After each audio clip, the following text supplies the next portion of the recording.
So I've currently got the track Staring into Space open right now, where we're going to be looking at the guitars. There is only two guitars and they're panned hard left and right.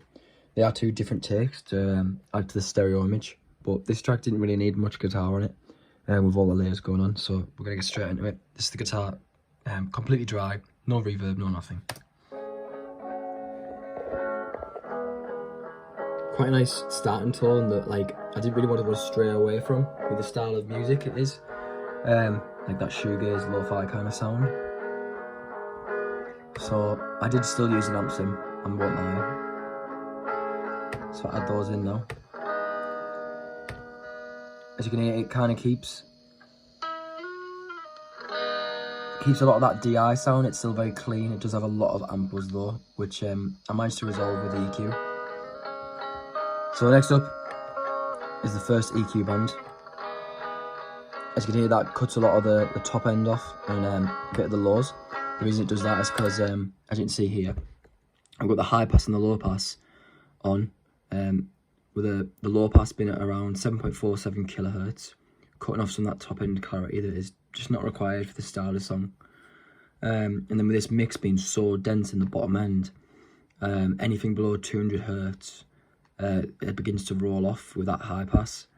I've done this purely because of the fact that I need the guitars to fit in the mix alongside the higher up bass, the low bass, and then all the synths as well and everything else going on. There's a lot in this track. It's really, really dense.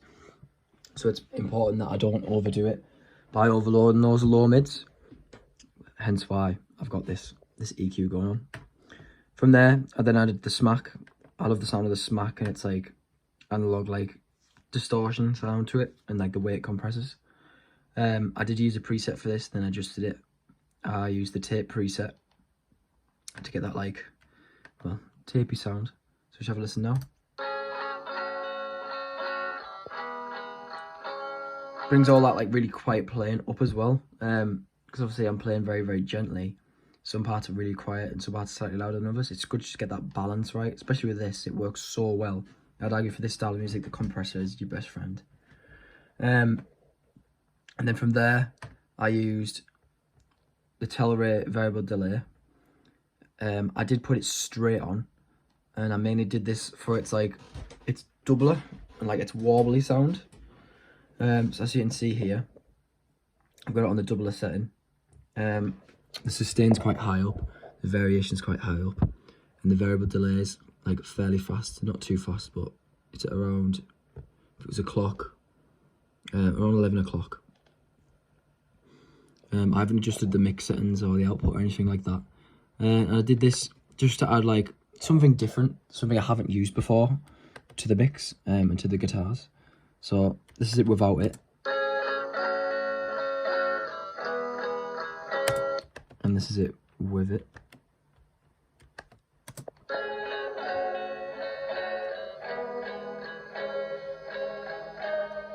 So adds a bit of warble, not flandery warble, but I don't know, almost like a vibrato, but not.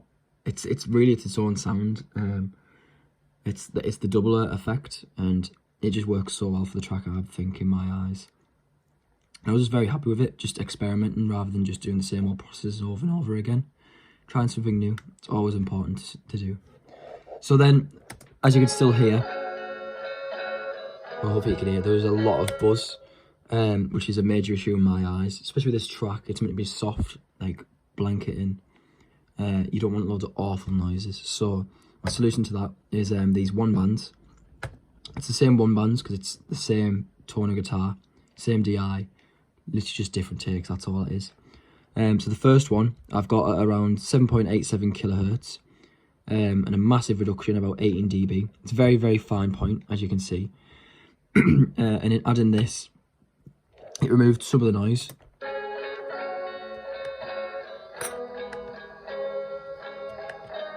As you can see, when I put it on, it gets a lot quieter. However, now that the high end of it is gone, there's still a more a lower frequency buzz going on.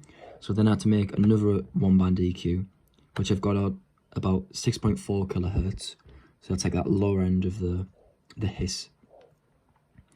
and I added that as a way of completely getting rid of it. So if we listen now, it's completely gone. Like it's still a little bit there if you really focus on it, but realistically, nobody's going to be listening to the guitar this solo. It's going to be in the mix. It's just so that high end awful like sound is gone, which I've managed to retrieve with that one band EQ, which is why it's really, really important to be able to be precise with getting rid of those awful sounds that you sometimes get. Sometimes with DIs, definitely with recording guitar through amps. Then after that, we've got some reverb going on. Absolutely essential, I'd argue, in like creating that really lo-fi sound. So let me find where that reverb is, and we'll have a look at the settings for that. So I believe it's this one here. Verb 1, so I'm using the D verb, classic choice. And then I haven't picked a preset, but I went to the ambient one, and I made the room small. I didn't want it to be like big cathedral echo. I just want like a small reverberated, like comfy cushioned room sound. So it's small, there's no pre-delay, the decay is down 110 milliseconds. The wet's obviously all the way up because it's on a send, which I've then sent to multiple things. But on the guitars in particular, I think there is a fair bit, yeah. It's at 0. And they just add that fine little polish to the mix for the guitars for me. So yeah, this is what it sounds like all together.